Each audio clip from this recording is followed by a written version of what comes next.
لاہور، پاکستان مسلم league نون کے قائد نواز شریف کی وطن واپسی اور آئندہ انتخابات میں حصہ لینے کے معاملے پر پیش رفت ہوئی ہے۔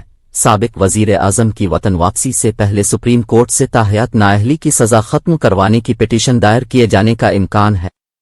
پارٹی ذرائع کے مطابق مسلم لیگ نون کے انٹرا پارٹی انتخابات ہوں گے، جس میں نواز شریف کا تاحیات قائد کا عہدہ برقرار رہنے کا قوی امکان ہے۔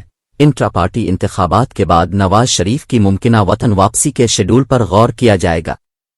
علاوہ ازیں محمد نواز شریف کی وطن واپسی اور آئندہ انتخابات میں حصہ لینے کے تناظر میں سابق وزیر اعظم کی تعلیمی اسناد اکٹھی کرنے اور ٹیکس وغیرہ کے معاملات کلیئر کیے جانے کا عمل جاری ہے۔